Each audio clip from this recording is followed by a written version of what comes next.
Alright, here is Will. I think of doing something. Alright, everybody. So, I just want you all right now to get your books out, okay? So that we can continue and that we can finish up everything. I'm going to really slow down and really try to ground down. Okay. Here we go. I'm trying to. I don't even know where we are. So okay, on the next page. So it says, after they ran side by side, like good friends who have come to be understanding, the days passed by, and they kept together, hunting their meat and killing and eating it in common. After a time, the she-wolf began to grow restless. She seemed to be searching for something that she could not find. The hollows under fallen trees seemed to attract her, and she spent much time nosing about among the larger snow-piled crevices in the rocks and in the caves of overhanging banks. Old One-Eye was not interested at all, but he followed her good naturally in her quest, and when her investigation in particular places was unusually protracted, he would lie down and wait until she was ready to go on.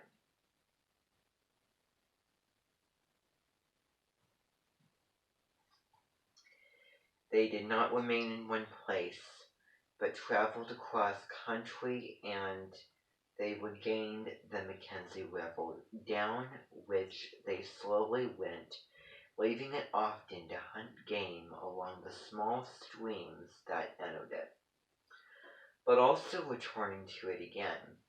Sometimes they chanced upon other wolves, especially in pairs, but there was no friendliness of intercourse displayed on either side. No gladness at meeting, no desire to return to pack formation. Several times they encountered solitary wolves.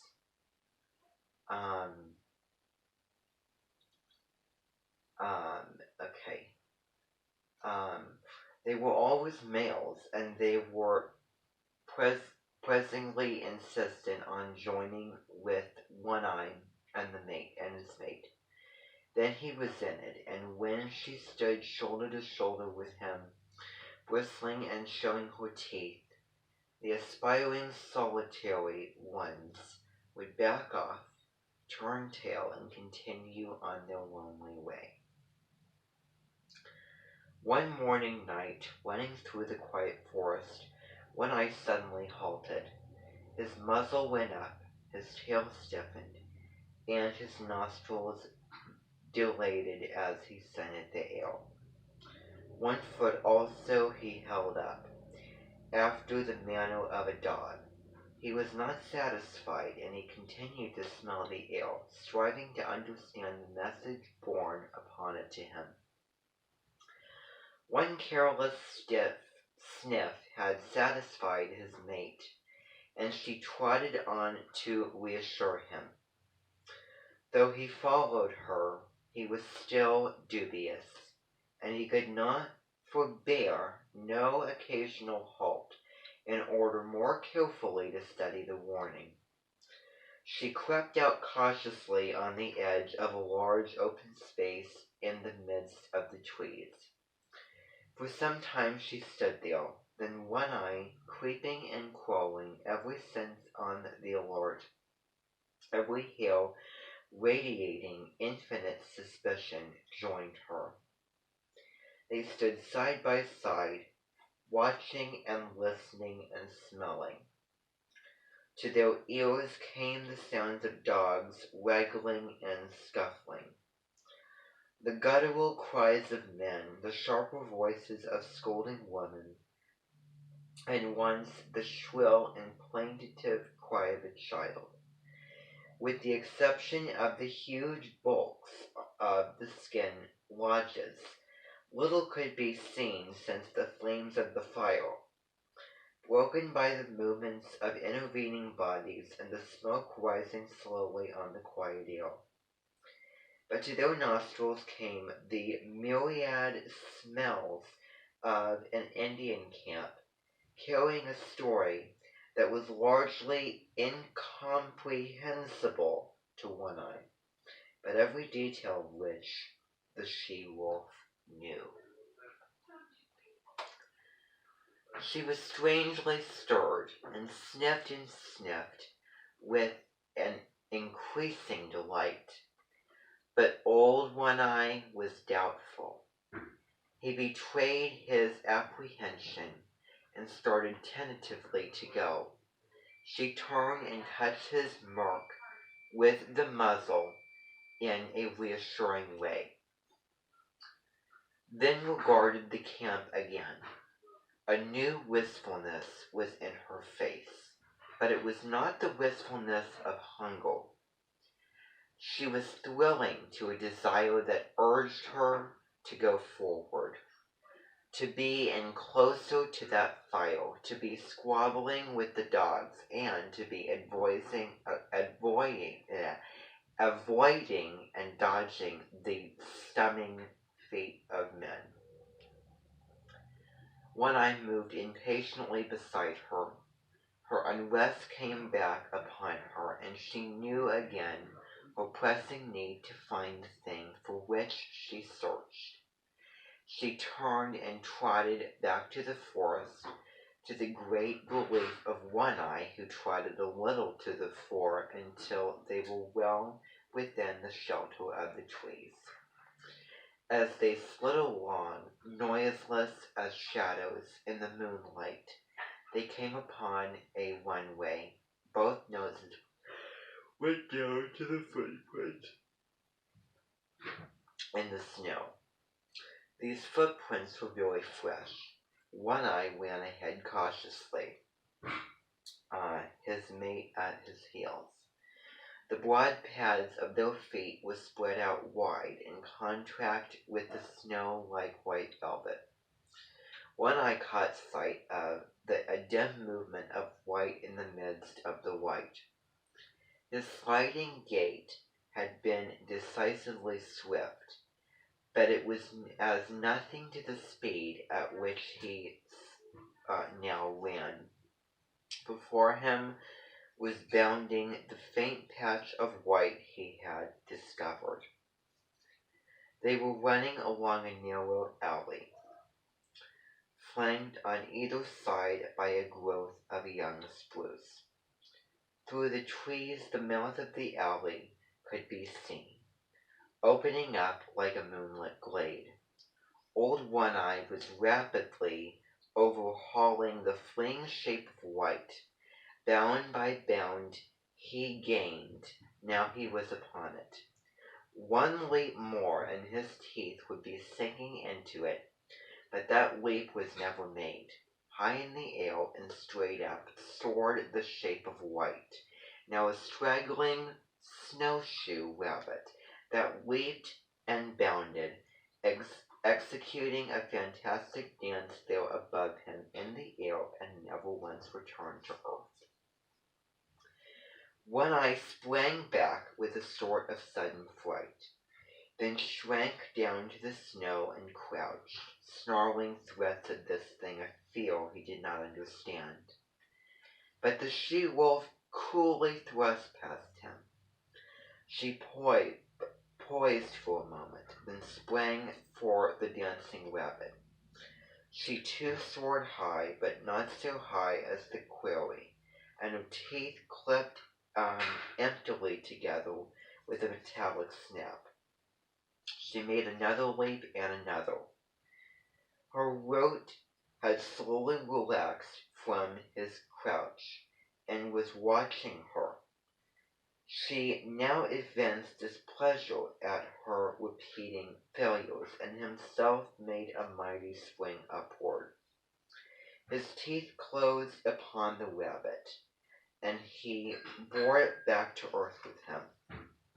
But at the same time, there was an auspicious crackling movement beside him, and the astonished eye saw a young spruce sapling bending down above him to strike him.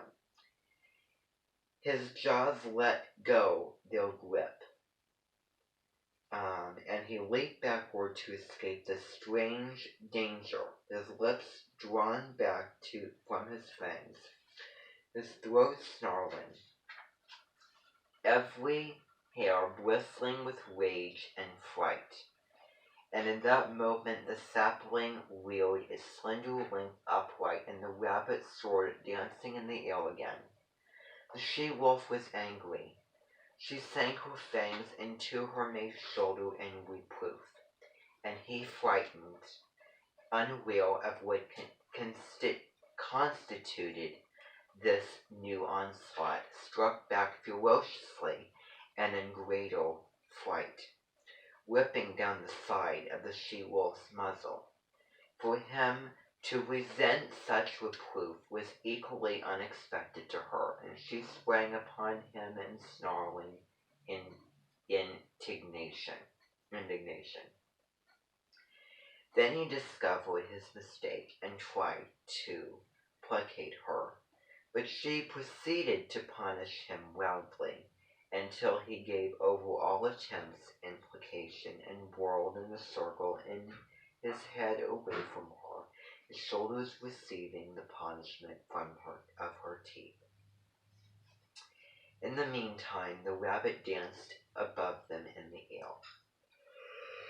The she-wolf sat down in the snow, and old One-Eye, now more in fear of his inmate than of the mysterious sapling, again sprang for the rabbit. As he sank back with it between his teeth, he kept his eye on the sapling. As before, he followed him back to earth. He crouched down under the impending blow, his hair bristling, but his teeth still keeping tight hold of the rabbit. But the blow did not fall. The sapling remained bent above him. When he moved, it moved, and he growled at it through his clenched jaws. When he remained still, it remained still, and he concluded it was safer to continue remaining still. Yet the warm blood of the rabbit tasted good in his mouth. It was his mate who relieved him from the quandary in which he found himself. She took the rabbit from him, and while the sapling swayed and teetered threateningly above her, she calmly gnawed off the rabbit's head. At once the sapling shot up, and after that gave no more trouble, remaining in the decorous and perpendicular position in which nature had intended it to grow. Then between them, the she-wolf and One-Eye devoured the game which the mysterious sapling had caught for them.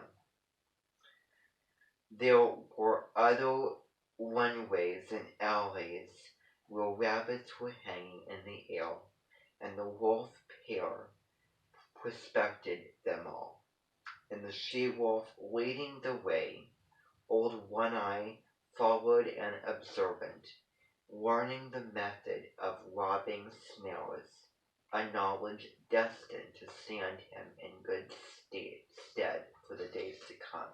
So, that is that chapter, everybody.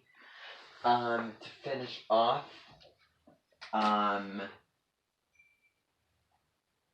one thing to watch would be,